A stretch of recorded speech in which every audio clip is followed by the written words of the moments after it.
الشيطان الرجيم بسم الله الرحمن الرحيم إني جاعل في الأرض خليفة وقال الله تعالى في مقام آخر فإما يأتينكم مني هدى فمن تبع هداي فلا خوف عليهم ولا هم يحزنون وقال الله تعالى في مقام آخر قد أفلح من تزكى وقال رسول الله صلى الله عليه وسلم إنما الأعمال بالنيات وقال رسول الله صلى الله عليه وسلم الدين والنصيحة أو كما قال عليه الصلاة والسلام سبحان ربك رب العزة عما يصفون وسلام على المرسلين والحمد لله رب العالمين اللهم صل على سيدنا محمد وعلى آل سيدنا محمد وبارك وسلم اللهم صل على سيدنا محمد وعلى آل سيدنا محمد وبارك وسلم اللهم صل على سيدنا محمد وعلى آل سيدنا محمد وبارك وسلم. اللہ تعالیٰ نے جو ہمیں دین عطا فرمایا ہے، شریعت عطا فرمائی ہے، اس کے کچھ اجزاء ہیں. ان میں سب سے پہلے تو علم ہے، قرآن کا علم ہے، حدیث کا علم ہے، اور علم کے بعد اس پر عمل ہے. یہ دو چیزیں، ان دو چیزوں سے ہماری شریعت مکمل ہو جاتی ہے. علم اور عمل، علم اور عمل سے ہماری شریعت مکمل ہو جاتی ہے. بتائیں کیا چاہیے؟ علم اور عمل. آپ نے حدیث سنی، اکثر آپ سنتے ہیں اور پڑھتے ہیں کہ قیامت میں ایک عالم کو گھسیٹ کے لایا جائے گا اور اس کو اوندھے منہ جہنم میں ڈال دیا جائے گا. ایک سخی کو گھسیٹ کے لایا جائے گا اور اوندھے منہ جہنم میں ڈال دیا. ایک شہید کو جس نے اللہ کے راستے میں جان دے دی، اس سے بڑی چیز تو کوئی نہیں، اپنا خون بہا دیا، لیکن اس کو بھی اوندھے منہ لایا جائے گا اور جہنم میں ڈال دیا جائے گا. اللہ تعالیٰ ہمارا یہ حشر ہونے سے بچا لے. تو عالم کے پاس بھی علم تھا اور عمل تھا، مگر کہاں گیا؟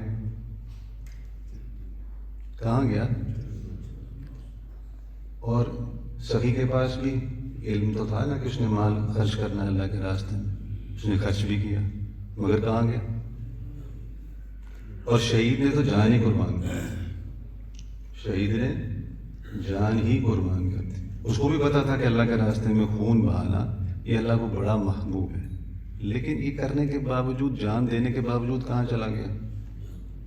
تو علم اور عمل سے شریعت مکمل ہو گئی. کیا چیز ہے؟ اخلاص. اب شیطان کو دیکھ لیں. شیطان جن تھا لیکن فرشتوں کا سردار بن گیا. سب سے زیادہ علم اس کے پاس تھا اور عمل بھی اس کے پاس تھا. عمل کی وجہ سے وہ فرشتوں کا سردار بنا، لیکن کیا چیز نہیں تھی؟ اخلاص نہیں تھا. تو اس کی وجہ سے کہاں چلا گیا؟ ہمیشہ کے لیے مردود ہو گیا. فاخرج منها فإنك رجيم. تو دفع ہو جائے یہاں سے، تم مردود ہے. تو اللہ تعالیٰ ہمیں مردود ہونے سے بچائے. اللہ تعالیٰ ہمیں مردود ہونے سے بچائے. اللہ تعالیٰ فرماتے ہیں قد افلح من تزکا، کہ وہ کامیاب ہو گیا جس کا تزکیہ. ہماری کانفرنس کون سی ہے؟ تزکیہ کانفرنس. تزکیہ کانفرنس کا کیا مقصد ہے؟ ہم جو سب یہاں اکٹھے ہوئے ہیں، ساری رات ہم نے گزاری، بیانات ہم نے سنے، گھر چھوڑا، ہم نے آرام چھوڑا، ساری رات سے ہم جاگ رہے ہیں. اور اس سے پہلے اس کے لیے اتنی تیاریاں کی گئیں، اس پر اتنی محنت کی گئی، اس کے لیے اتنی فکر کی گئی. اس کا مقصد کیا تھا؟ کہ یہ کانفرنس کامیاب ہو جائے. تو اس کا عنوان کیا ہے؟ تزکیہ کانفرنس. اور اللہ تعالیٰ کیا فرماتے ہیں کہ جو وہ کامیاب ہو گیا جس نے اپنا تزکیہ کیا. تزکیہ کیا ہے؟ تزکیہ کیا ہے؟ ہاں، اصل میں دیکھیں، جیسے ہم نے یہ دیکھا کہ شیطان بھی علم اور عمل کے باوجود جہنم میں چلا گیا، وہ تینوں حضرات جن کا حدیث میں تذکرہ ہے، اتنے بڑے بڑے اعمال کرنے کے باوجود جہنم میں چلے گئے۔ تو اس کے پیچھے کیا تھا؟ حدیث میں آتا ہے، جو بڑی بڑی حدیث کی کتابوں کی پہلی حدیث ہوتی ہے، انما الاعمال بالنیات، کہ اعمال کا دار و مدار کس پہ ہے؟ نیتوں پر۔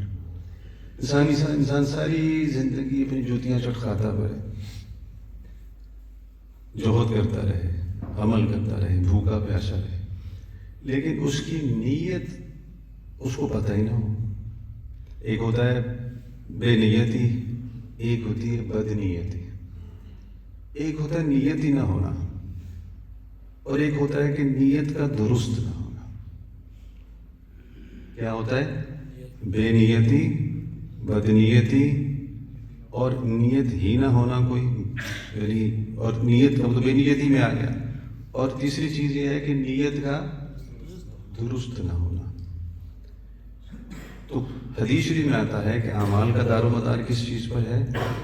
نیتوں پر۔ مومن کی جو نیت ہوتی ہے وہ اس کے عمل سے بڑی ہوتی ہے۔ مومن کی نیت اس کے عمل سے بڑی ہوتی ہے۔ تو ہم ساری زندگی جتنی محنت بھی کرتے رہیں، جوہد بھی کرتے رہیں، بھوکے پیاسے بھی رہیں، لیکن اگر ہم بدنیت ہوں گے تو جہنم میں چلے جائیں گے۔ بے نیت ہوں گے تو بے کیف ہوں گے، اس کا کوئی فائدہ نہیں ہوگا۔ اگر نیت درست ہوگی تو ہمارے عمل کا مول پڑے گا۔ اگر نیت درست ہوگی تو ہمارا عمل کا مول پڑے گا، اور ہم مرنے کے بعد بھی زندہ جاوید ہو جائیں گے۔ مرنے کے باوجود جسمانی طور پر ہم منتقل ہو جائیں گے، لیکن جیسے یہ جو کانفرنس ہو رہی ہے، یا جو ہم سب اکٹھے ہیں، ہم کیا سن رہے ہیں، ایک دوسرے سے بات کر رہے ہیں، یہ کانفرنس کس کا فیض ہے؟ ایک میں لائیو مثال آپ کو دے رہا ہوں۔ ہمارے حضرت نور صاحب نبر اللہ مرکز دنیا میں ہیں، یہاں بیٹھے ہیں، لگ تو یہی رہا ہے کہ یہاں بیٹھے ہیں، لیکن وہ دنیا سے چلے گئے، مگر ان کی نیت کی وجہ سے آج یہ فیض جاری۔ آج ہم ان کا تذکرہ کرتے ہیں، آج ہم ان کو یاد کرتے ہیں، آج ہم ان کی باتیں کرتے ہیں، آج ہم ان کی وجہ سے ایک دوسرے سے محبت کرتے ہیں، اور انشاءاللہ یہ سلسلہ قیامت تک جاری رہے گا۔ اور یہ حضرات ایسے ہیں جو دنیا سے جانے کے بعد ان کا فیض اور زیادہ پھیلتا ہے۔ ابھی یہاں تک نظر آ رہا ہے، یہ قیامت تک چلے گا اور پوری کائنات میں پھیلے گا انشاءاللہ۔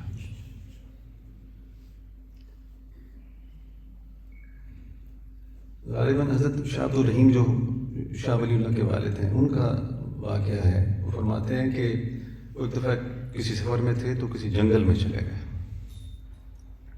سفر میں تھے تو کسی جنگل میں چلے گئے۔ تو جنگل میں کہیں سے گزر رہے تھے، تو وہاں مطلب ظاہر ہے کہ کوئی انسان تو نہیں تھا، اکیلے تھے۔ تو وہاں ان کا گزر ہوا تو ایک جگہ انہوں نے قبر دیکھی۔ اب قبر دیکھی تو مسلمان کی کسی قبر تھی، انہوں نے وہاں بیٹھے اور اپنا اصالِ ثواب جیسے ہوتا ہے اشارِ ثواب کیا۔ تو اللہ تعالیٰ نے ان کی کو یہ بات کھولی، جس کے اوپر اللہ تعالیٰ چاہے کھول دیتے ہیں، آپ اسے کشف کہہ لیں، یا اگر نہیں سمجھ آتی کشف کی تو بہرحال انسان کے دل اللہ تعالیٰ الہام کر دیتے ہیں اپنے ولی کے دل میں، یہ سب کھول دیتے ہیں۔ تو جب انہوں نے اپنی اس باطنی آنکھ سے دیکھا، وہ تو جنگل میں اکیلے بندے کی جو قبر بنی ہوئی تھی، اس قبر سے ایک نور نکل رہا تھا۔ وہ نور 7 آسمانوں تک جا رہا تھا، اوپر 7 آسمانوں تک جا رہا تھا اور نیچے 7 زمینوں تک جا رہا تھا۔ ایک وہ شخص کہ جس کو کوئی دیکھ نہیں رہا، جس کو کوئی سن نہیں رہا، جس کو کوئی جانتا نہیں، وہ لوگوں سے پوشیدہ صرف رب کی آنکھ کے سامنے کسی جنگل میں اخلاص کے ساتھ اللہ تعالیٰ کی عبادت کر رہا ہے، تو اللہ تعالیٰ نے جب اس کو قبولیت عطا فرمائی اس کے اخلاص کو دیکھتے ہوئے، تو دیکھیں کہ وہ دنیا سے جا چکا لیکن اس کا نور آسمانوں تک جا رہا ہے اور نیچے زمینوں تک جا رہا ہے۔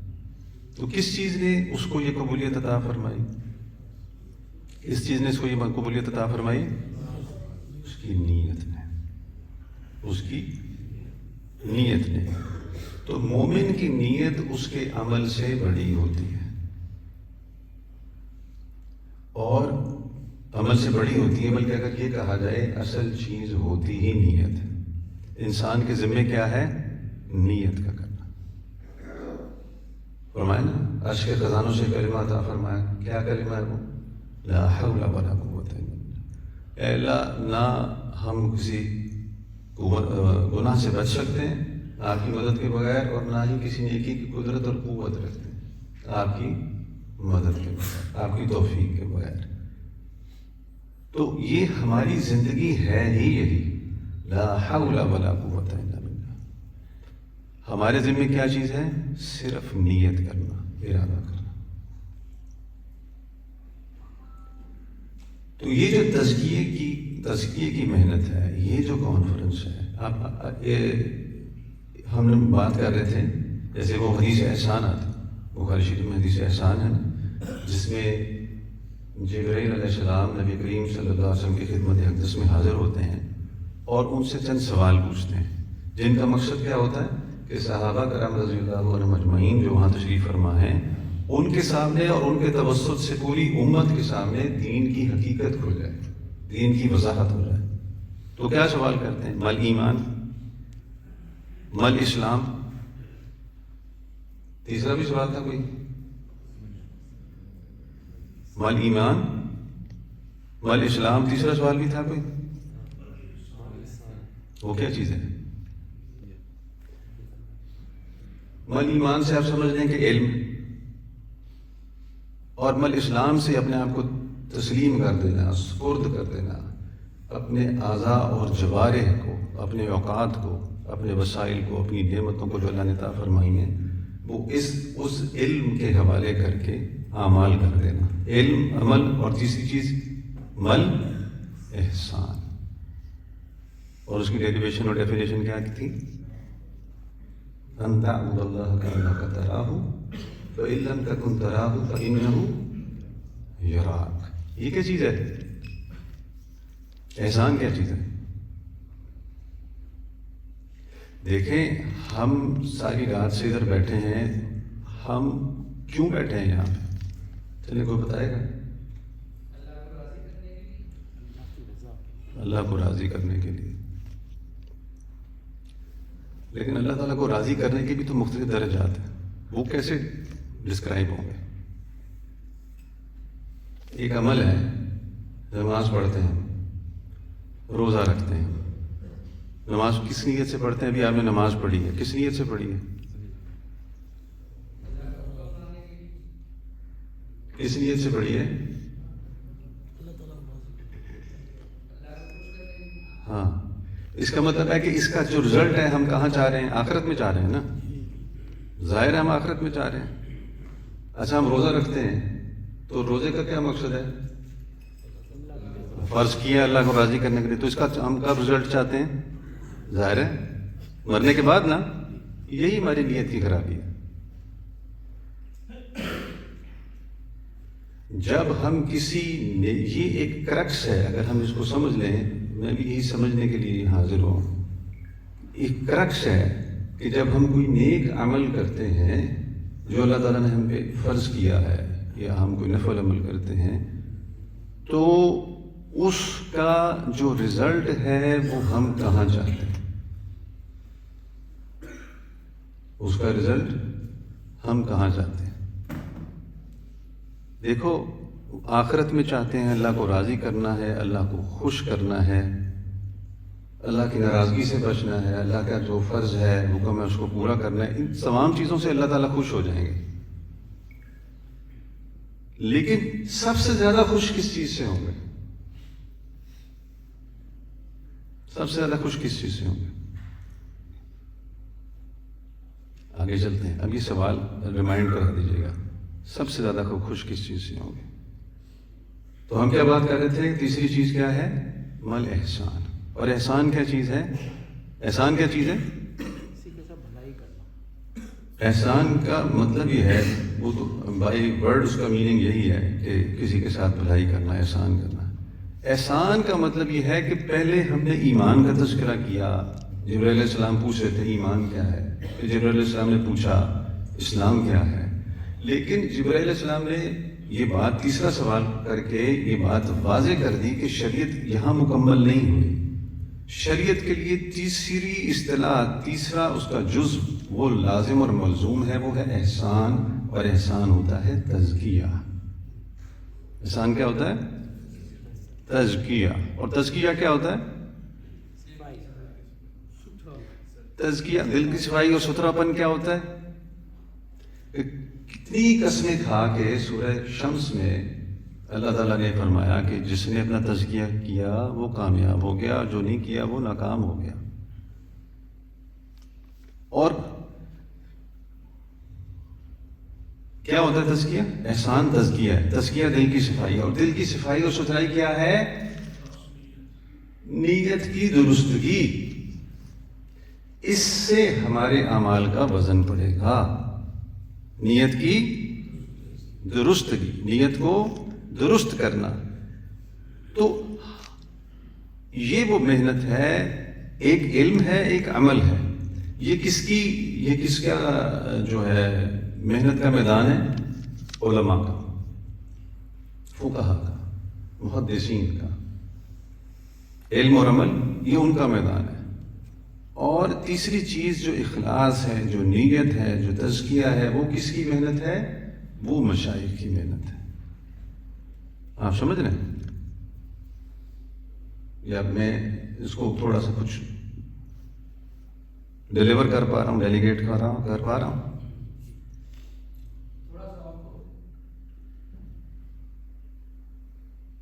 آپ ذرا ادھر آ کے بیٹھ جانا کہ دور سے آپ کو سمجھ آئے گی. قریب آ جائے زیادہ کھل جائے.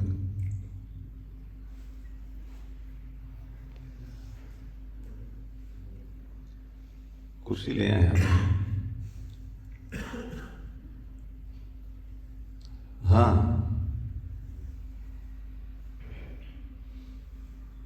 کیا بات کر رہے تھے؟ اخلاص میں تزکیہ، یہ نیت کی درستگی. یہ جو ہمارے مشائخ نے اس کانفرنس کو منعقد کیا ہے، یا جو ہمارے حضرت نبی اللہ مرکزہ کی محنت تھی، وہ حضرت اکثر فرماتے تھے کہ صدق پیدا کرو اپنے اندر. آپ میں سے اکثر حضرات نے اس بات کو سنا ہوگا کہ صدق پیدا کرو، صدق پیدا کرو. وہی اللہ کرے کہ مرتے دم تک ہمارے اندر صدق پیدا ہو جائے، ہماری نیت خالص ہو جائے، ہماری نیت خالص ہو جائے. تو یہ جو محنت ہے مشائخ کی، یہ مشائخ کا جو غم ہے وہ اصل میں یہ ہے کہ علم اور عمل کے بعد اب اس کے اندر ہمارے سالکین کے اندر اس میں اخلاص پیدا ہو جائے، تزکیہ پیدا ہو جائے، صفائی اور ستھرائی پیدا ہو جائے، نیت کی درستگی پیدا ہو جائے. اخلاص جب تک نہیں ہوگا تو عند اللہ قبولیت نہیں ہوگی. اخلاص نہیں ہوگا تو عند اللہ، اور اگر عند اللہ قبولیت ہو گئی اخلاص کی وجہ سے تو انسان پار ہو جائے گا. اس لیے اس راہ کے اندر مرتے دم تک انسان کو محنت کرنی. انسان اپنی اندر کی جو گندگی ہے اس سے نہ گھبرائے، علم پر محنت کرے، عمل کی کمی کو بھی دور کرنے کے لیے محنت کرے، اپنی ہمت نہ چھوڑے. اگر 40-50 سال کے بھی اندر کوئی نیت تھوڑی سی ٹھیک ہو گئی تو بہت بڑی بات ہے. یہ بات اس لیے میں نے کی، اتنے سالوں کا تذکرہ اس لیے کیا کہ یہ محنت تو ہمیں مرتے دم تک کرنی. جیسے آپ کے سامنے ان بزرگ کا قصہ ہے نا کہ جو بہت بڑے عالم تھے اور دنیا سے جب جا رہے تھے تو شیطان ان کے سامنے آ گیا تھا. مشہور واقعہ، اللہ ہے اللہ ہے اللہ نہیں ہے. اس نے 99 دلائل دے دی. وہ 99 دلائل کا جواب دے. سوی دلیل اس نے جب کی کہ بھی اللہ نہیں ہے تو اس دلیل کا جواب ان عالم کے پاس نہیں تھا، بزرگوں کے پاس نہیں تھا. تو ان کو پھر ان کے شیخ ان کے سامنے آئے، اللہ تعالیٰ نے فضل فرما دیا، اللہ تعالیٰ نے ان کے شیخ کی شریف کو ان کے سامنے کیا اور فرمایا کہ تو اس کو کیا ہے، میں بے دلیل اللہ کو مانتا ہوں، میں بے دلیل اللہ تعالیٰ کو مانتا ہوں۔ یعنی یہ نیت کی درستگی انسان کی مرتدم تھا کہ یہاں پر ہمت نہیں ہارنی، ہمت نہیں ہارنی۔ پتہ نہیں کون سا لمحہ ایسا ہو جو اخلاص کے ساتھ ہمارا گزرا ہو، وہ اللہ تعالیٰ قبول فرما لے اور اس کی وجہ سے اللہ تعالیٰ ہماری بخشش کر دے، کیونکہ اس کے بغیر ہمارا مفر نہیں ہے نا، آگ سے تو بچنا ہے، ہم نے اس کے لیے محنت تو ساری عمر کرنی ہے۔ تو یہاں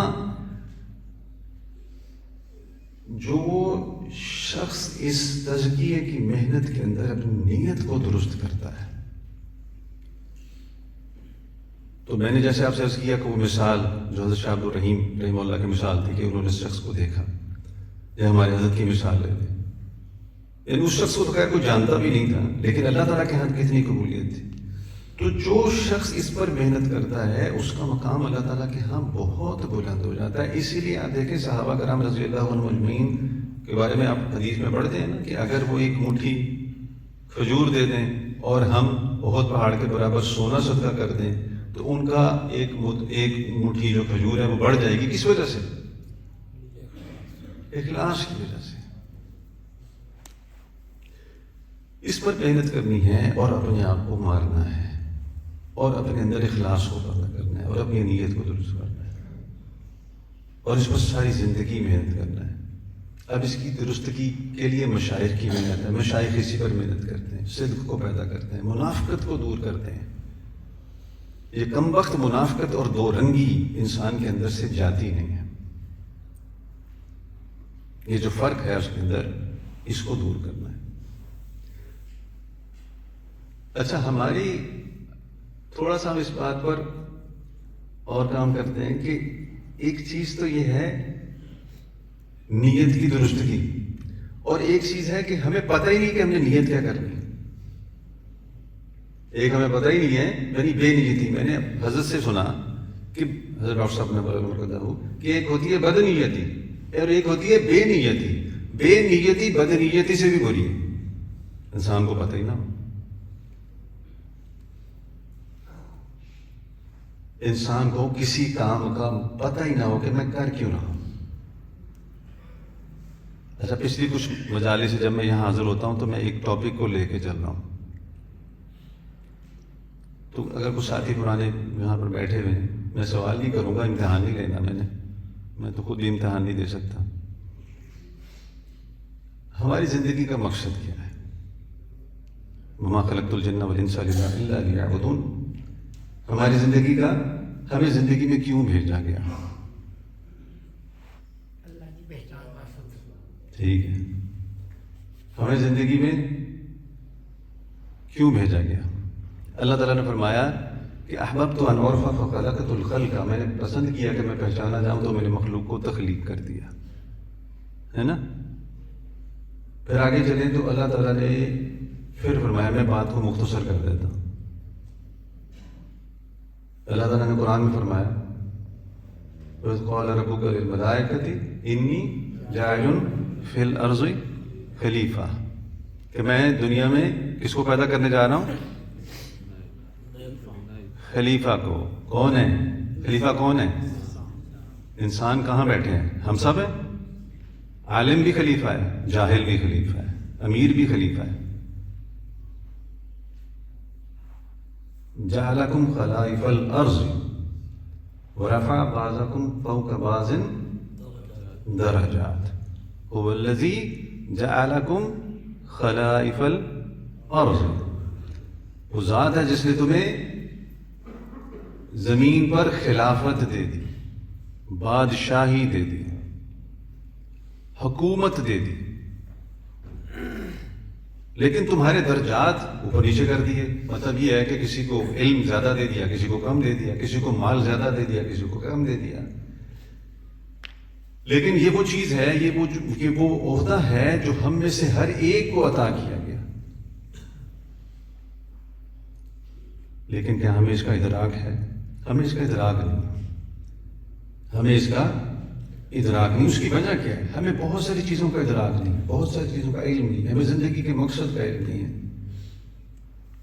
اور زندگی کے آنے اندر جو ہمارے اوپر ذمہ داری عائد ہوتی ہے ہمیں اس کا علم نہیں. اللہ تعالیٰ نے ہمیں اتنا بڑا مقام دے دیا. ایک وہ ہوتا ہے جو دنیا میں انسان کو دیتا ہے، اور ایک وہ ہوتا ہے جو اللہ تعالیٰ کسی کو دیتا ہے. وہ ہوتا کون سا بڑا ہے پھر؟ جو اللہ تعالیٰ نے دیا. تو اللہ تعالیٰ نے ہم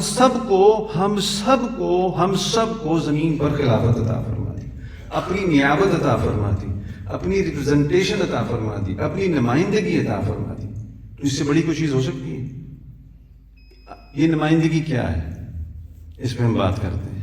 اسے نمائندگی ہے. اللہ نے فرمایا فَإِمَّا يَأْتِيَنَّكُم مِّنِّي هُدًى فَمَن تَبِعَ هُدَايَ فَلَا خَوْفٌ عَلَيْهِمْ وَلَا هُمْ يَحْزَنُونَ.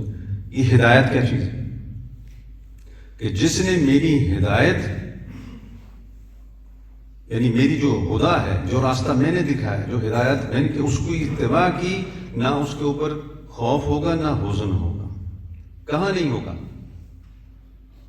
آخرت میں. ہاں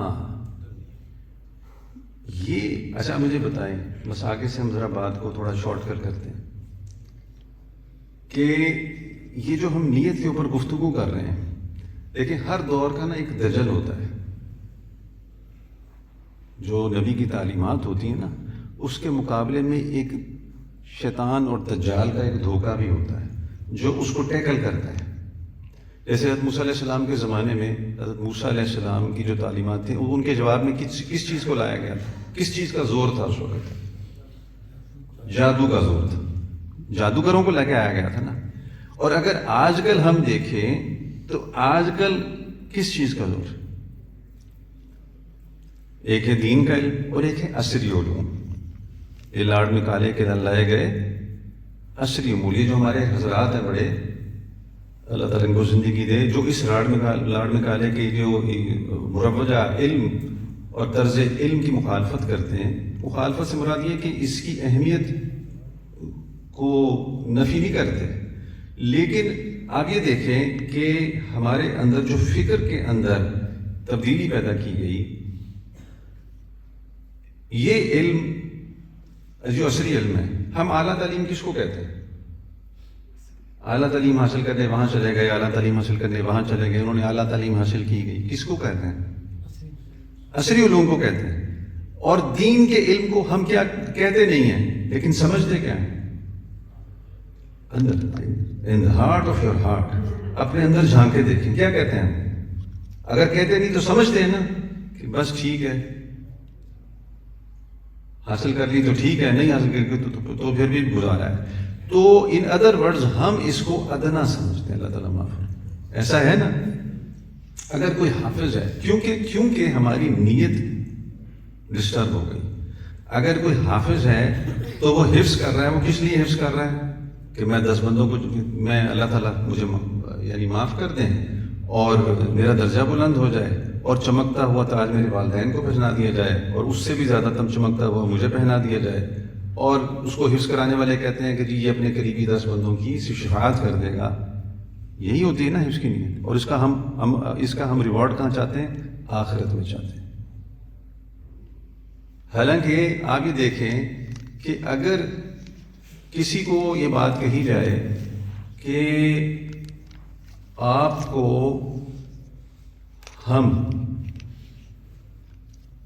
ایسی تعلیم دلوائیں گے کہ وہ تعلیم دلوانے کے بعد اس کے بعد جو ملازمت ہے وہ بھی پکی ہے، بلکہ ایسی تعلیم دلوائیں گے کہ آپ کو اس کے ذریعے سے بادشاہی مل جائے گی، اس کے ذریعے سے بادشاہی مل جائے گی. تو ہم یہ چاہیں گے کہ کوئی بھی شعبہ جو ہے اس کو ہم چھوڑ دیں، ایسی چیز کو اختیار کریں جس سے ہمیں حکومت مل جائے، کیونکہ اس کا نشہ بڑا ہے. بڑے بڑے خرب پتی، ارب پتی ایسے لوگ ہیں کہ جن کے پاس دولت کی کوئی کمی نہیں، عزت شہرت کی کمی نہیں، لیکن ان اقتدار کا ایسا نشہ ہے کہ وہ اس اقتدار کو پانے کے لیے کچھ بھی کر سکتے ہیں. ایسا ہے نا، ہم میں سے ہر ایک چاہے گا کہ ہم ایسی علم کوشش کریں. لیکن یہاں پر اللہ تعالیٰ نے ہم سب کو بادشاہی دی، اور بادشاہی کو صحیح طریقے سے انجام دینے کے لیے ہمیں قرآن اور حدیث کا علم دیا. لیکن ہم کیا کہتے ہیں کہ یہ دین کا علم جو ہے یہ ادنا ہے. یہ جو قرآن اور حدیث کا علم ہے جب یہ انسان حاصل کرتا ہے تو اس کو اللہ تعالیٰ کیا کہتے ہیں کہ یہ میرا بھیجا ہوا حاکم ہے، بلکہ ایسا حاکم ہے کہ جس طرح سے میں چاہتا ہوں یہ ویسے حکومت کرنے کا حال ہے۔ تو پھر ہم کیا کہیں گے؟ پھر ہم کیا کہیں گے کہ یہ وہ تعلیم ہے جس کو ہم سب کو حاصل کرنا چاہیے، یہ وہ تعلیم ہے جس کو، اور یہی جب انسان حفظ کرتا ہے، حافظ کرتا ہے، حافظ بنتا ہے، تو اس کے اندر یا اگر یہ نیت درست ہو جائے، اگر یہ نیت درست ہو جائے تو کیا حافظ جب حفظ کرے گا، کیونکہ دیکھیں ایک ہے پوری دنیا کا قانون، اگر کسی ملک کا قانون ہے، مثلا پاکستان کا ایک قانون ہے، آئین ہے، اگر کسی کو وہ زبانی یاد ہو تو بڑے بڑے لوگ اس کی عزت کریں گے، بڑے بڑے لوگ اس کی عزت کریں گے، جوڈیشری میں جائیں گے یا اس حلقے میں جائیں گے تو لوگ کہیں گے دیکھیں جی اس کو پورے پاکستان کا آئین یاد ہے، اس کو پورے پاکستان کا آئین یاد ہے۔ لیکن یہ آئین صرف ایک ملک اور ایک علاقے کو چلانے کے لیے تھا، جس کو یاد کرنے والے کی ہم اتنی عزت کرتے ہیں۔ تو جس کے سینے میں قرآن ہے، اور قرآن کیا چیز ہے؟ اس پوری کائنات کو قیامت تک چلانے کے لیے اللہ تعالیٰ کا وضع کردہ ایک قانون ہے، جس کے سینے میں وہ ہوگا اور جس کو علم ہوگا کہ میں اس قرآن کو یاد کر رہا ہوں جو اللہ کا وضع کردہ قانون ہے، تو اس کے دل میں کوئی ایسی احساس کمتری پیدا ہوگی کہ دوسرے لوگ مجھ سے برتر ہیں یا بہتر۔ اسی طرح وہ عالم اور وہ میں بادشاہی کا، اسی طرح وہ عالم جو قرآن کی تفسیر کو جانتا ہے، اس کی تفصیل کو جانتا ہے، ایک ہے قانون اور ایک ہے قرآن، اس قانون کی تفسیر اور تفصیل اور اس کے امپلیمنٹیشن کا طریقہ، تو کیا اس کے دماغ میں دل میں بات آئے گی کہ مجھ سے بھی بڑا کوئی اور؟ یہاں اس دجل نے ہمارے اندر اس علم کے بارے میں کچھ احساس کمتری کو پیدا کر دیا، جس کی وجہ سے ہمارا نقصان ہو گیا، ہمارے اندر بدنیتی بھی پیدا ہوئی، ہمارے اندر بے نیتی بھی پیدا ہوئی، ہمارے اندر زندگی گزارنے کا جو مقصد تھا اوجھل ہو گیا ہماری نظروں سے۔ اور سب سے بڑی بات یہ ہے کہ جو عبادات، جو اللہ تعالیٰ کے احکامات ہیں، ان کو جب عمل کرتے ہیں تو عمل کرنے کا رزلٹ ہم اللہ تعالیٰ سے آخرت میں چاہتے ہیں، یہ ہے ہماری مسکنسیپشن، یہ ہماری کیا ہے؟ مسکنسیپشن۔ اگر ہم اب اس طرف چلیں، قرآن میں فرمایا انی جاعل فی الارض خلیفہ، خلیفہ کے بارے میں ہم نے کہا کہ یہ نیابت اور نائب ہے، یہ ریپرزنٹیشن ہے۔ یہ ریپرزنٹیشن ہے، یہ کس چیز کی ہے؟ یہ اس چیز کی ہے کہ اللہ تعالیٰ نے جو دنیا کے اندر کچھ ایسی اسائنمنٹس کروانی تھیں جن کو کروانے کے لیے اللہ تعالیٰ نے خود تو بذات خود تو اللہ تعالیٰ اپنے ہاتھوں سے تو نظر آتے نہیں ہوں گے کہ وہ اس عمل کو کریں، بلکہ ان اعمال کو کرانے کے لیے انہوں نے انسان کو یہ عہدہ دے دیا، یہ نیابت کا اور نمائندگی کا عہدہ کس کو دے دیا؟ انسان، اتنا بڑا عہدہ دے دیا۔ اور وہ کیا تھا؟ وہ کیا تھا؟ یہاں اب اصل بات کی طرف ہم آ رہے ہیں۔ وہ کیا تھا؟ وہ یہ تھا کہ اللہ تعالیٰ نے جو انسانوں کو جو چیزیں پہنچانی تھیں، جو ان کے حقوق کی ادائیگی تھی، جو ان کے حقوق کی ادائیگی تھی، یہ ہم قرآن میں پڑھتے ہیں نا، لقد کان لکم فی رسول اللہ اسوۃ حسنہ۔ یہ اسوہ حسنہ کیا ہے؟ نبی صلی اللہ علیہ وسلم کا مقصد کیا تھا؟ کہ لوگوں تک اللہ تعالیٰ کے متعین کردہ حقوق کو پہنچا دینا، اس کو فیسیلیٹیٹ کرنا، اس کو پہنچانا صحیح طریقے سے، یہ ہے انسان کی ذمہ داری۔ یہ کیا ہے؟ انسان کی ذمہ داری، یہ ہے انسان کی خلافت۔ اور نیت کی درستگی یہ ہے کہ اللہ تعالیٰ کے جو احکامات ہیں، آپ قرآن کو اٹھا کے دیکھ لیں کہ قرآن زمین کے اندر ہم یہاں سے بات کو لیتے ہیں کہ زمین کے اندر جو فساد ہے وہ کس وجہ سے ہوتا ہے، اور زمین کے اندر جو اصلاح ہے وہ کس وجہ سے ہوتی ہے۔ قرآن میں آتا ہے نا کہ جو بھی خشکی اور برتری پر فساد ہے وہ کس کے ہاتھوں کی کمائی ہے؟ انسان کی کمائی ہے۔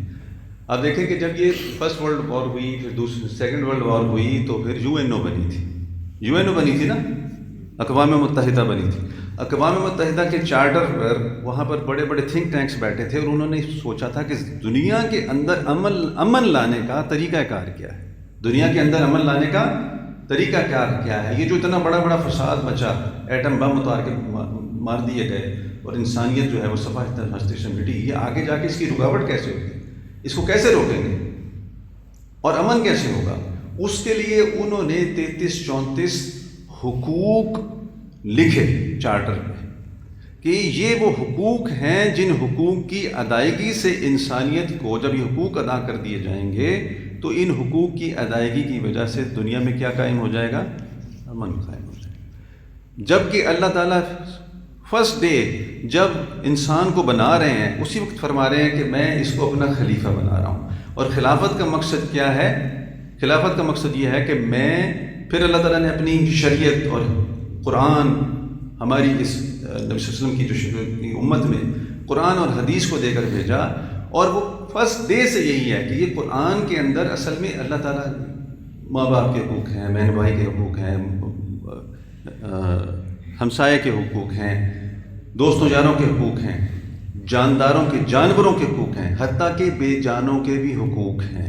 ان سارے حقوق کو صحیح طریقے سے ڈیلیور کرنے کے لیے اللہ تعالیٰ نے نبوت کو قائم کیا اور خلافت کو قائم کیا، اور پھر فرمایا کہ جو یہ حقوق کی ادائیگی صحیح طریقے سے کر دے گا وہ، تو اس کی وجہ سے کیا ہوگا؟ زمین پر امن قائم ہو جائے گا. تو ہمارا مقصد زندگی یہ ہے کہ ہم لوگوں کے حقوق کو سیکھیں اور ان حقوق کو بہتر طریقے سے ڈیلیور کریں، ان حقوق کو بہتر طریقے سے ڈیلیور کریں اور اس میں نیت کی درستگی کریں. اور یہ حقوق کیا چیز ہے؟ حقوق کیا چیزیں ہیں؟ جو اللہ تعالیٰ کے احکامات، جو اللہ تعالیٰ کے احکامات ہیں ان کو نافذ کرنا. یہ جو اللہ تعالیٰ کے احکام،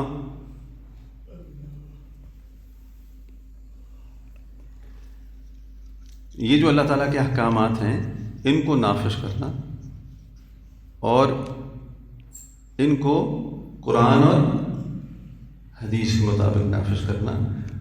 اور اصل چیز جس کے اوپر ہم بات کر رہے تھے وہ یہ تھی کہ ہم اس کو نافذ کیوں کریں گے، کس نیت سے کریں گے؟ اللہ تعالیٰ کو راضی اور خوش کرنے کے لیے. لیکن اس سے پہلے بھی جس نیت کی طرف ہمیں لانا اور آنا مقصود تھا وہ یہ تھا کہ اللہ تعالیٰ کو راضی اور خوش تو کرنا ہے، مگر کس بہترین طریقے سے ہم اللہ تعالیٰ راضی ہوں گے؟ جب ہم یہ نیت کریں گے کہ یہ ہم نماز پڑھیں گے، ہم سچ بولیں گے، ہم لوگوں کے ساتھ اچھے اخلاق سے پیش آئیں گے. جب ہم یہ نیت کریں گے، یا ہم روزہ رکھیں گے، جب ہم یہ نیت کریں گے کہ ہم اللہ کے حکم کو پورا کر رہے ہیں. کیا کر رہے ہیں؟ اللہ کے حکم کا نفاذ کر رہے ہیں. اور یہ اللہ کا حکم کا نفاذ اصل میں یہ ہے کہ ہمیں اللہ تعالیٰ نے یہ عہدہ دیا تھا، ہمیں یہ مقام دیا تھا، ہمیں یہ حاکمیت دی تھی، ہمیں یہ بادشاہت اور خلافت دی تھی کہ ہم اللہ تعالیٰ کے حکم کو زمین پر نافذ کریں. اور جب ہم اللہ تعالیٰ کے حکم کو نافذ کر کے اپنی بادشاہی کا حق ادا کریں گے اور اس نیت سے کریں گے تو اللہ تعالیٰ ہم سے پھر بہترین طور پر راضی ہو جائیں گے. اللہ تعالیٰ ہم سے بہترین طور پہ راضی ہو جائیں گے. یہ ہے خلافت کا مقصد. اور ظاہر ہے کہ جب انسان کو پتہ ہوگا کہ میری زندگی میں آنے کا مقصد دراصل لوگوں کے حقوق کی ادائیگی ہے اور یہی اس زمین کے اوپر خلافت کو نافذ کرنا ہے یا احکامات کو نافذ کرنا ہے یا میری بادشاہت کا تقاضا ہے، اور مجھے اللہ تعالیٰ نے یہ بادشاہت دے کر بھیجی، تو پھر کیا ہم مارے باندھے اس پر عمل کریں گے یا زبردستی عمل کریں گے؟ پھر ہم تو بھاگ کے عمل کریں گے نا، بھاگ کے عمل کریں گے. آج میں نے نماز پڑھی ہے، اللہ تعالیٰ کا ایک حکم کو زمین پر نافذ کر دیا. آج میں نے سچ بولا ہے، اللہ تعالیٰ کے حکم کو نافذ کر دیا. آج میں نے کسی سے اچھے اخلاق سے میں پیش آیا تو میں نے اللہ تعالیٰ کے حکم کو نافذ کر دیا. میں نے روزہ رکھ لیا تو اللہ تعالیٰ کے حکم کو نافذ کر دیا. تو ہم ایک تو اس حکم کو نفاذ کو اپنی ذمہ داری سمجھیں، اس کو اپنی بادشاہت سمجھیں. اور دوسرا یہ ہے کہ جیسے اب نماز ہم پڑھتے ہیں، اور نماز ایک تو اللہ تعالیٰ کا حکم ماننا ہے، لیکن نماز کہتی ہے کہ ان الصلاۃ تنہیٰ عن الفحشاء والمنکر، کہ یہ ہمیں فحاشی سے اور برائیوں سے روکتی ہے. لیکن ہم کیوں نہیں رکتے؟ روزہ کہتا ہے روزے رکھو لعلکم تتقون، تاکہ تم متقی ہو جاؤ. 1 مہینہ روزے رکھو گے تو 11 مہینے تم گناہوں سے بچو گے. لیکن ہم کیوں نہیں متقی ہوتے؟ اس لیے کہ ہم اس کو صرف ثواب سمجھ کے کرتے ہیں اور اس کا رزلٹ ہم آخرت میں چاہتے ہیں.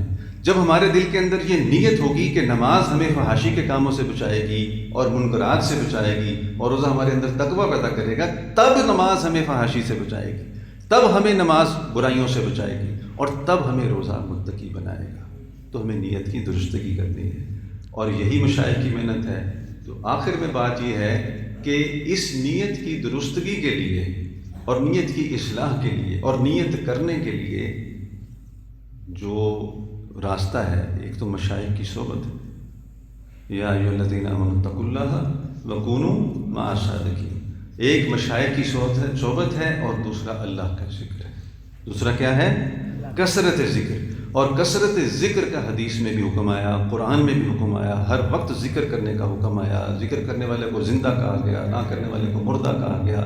اتنا ذکر کرو کہ تم مجنون ہو جاؤ. اس لیے کہ ہمارے اندر وہ احسان والی کیفیت پیدا ہو جائے، اخلاص والی کیفیت پیدا ہو جائے. ان تعبد اللہ کأنک تراہ فإن لم تکن تراہ فإنہ یراک، کہ تمہارے اندر وہ حضور قلبی والی کیفیت پیدا ہو، جمعیت قلبی والا کیفیت پیدا ہو جائے، ذکر وقوف قلبی والی کیفیت پیدا ہو جائے. یہ مراقبہ ہے، یہ ذکر ہے، یہ لا الہ الا اللہ کی ضربیں ہیں، یہ مشائخ کی صحبت ہے. یہ انسان کے اندر اسی وقوف قلبی کو پیدا کرتی ہیں. اور جب ہم ان تمام چیزوں کو سمجھتے ہوئے اور اپنے مقام کو سمجھتے ہوئے اور حقوق کی اہمیت کو سمجھتے ہوئے اور زندگی کے مقصد کو سمجھتے ہوئے جب اپنے آپ کو ان عبادات اور احکامات پر لائیں گے، تو لانے کے لیے جو چیز ہمیں ایجیٹیٹ کرے گی، ہمیں ہمارے اندر اس قوت اور کو پیدا کرے گی، اس جذبے کو پیدا کرے گی، اس اسٹیمنے کو پیدا کرے گی، وہ کیا چیز ہے؟ ایک مشائخ کی صحبت ہے، اور دوسرا کثرت ذکر. دوسرا کیا چیز ہے؟ کثرت ذکر. یہی ہے اس تزکیے کی محنت، اور یہی ہے تزکیہ کانفرنس کا مقصد. اللہ تعالی ہمیں نیت کی درست کرنے کی توفیق عطا فرما دے، اور اللہ تعالی ہمیں اپنا مقصد حیات اور اپنا منصب پہچاننے کی توفیق عطا فرما دے، اور اللہ ہمیں وہ ہمت، استقامت اور مداومت اور قوت اور اسٹیمنا عطا فرمائے کہ ہم اس پر عمل کر سکیں اور اس بہترین طریقے سے عمل کر سکیں کہ اللہ تعالی ہم سے میکسیمم راضی اور خوش ہو جائے. وآخر دعوانا الحمدللہ رب العالمین.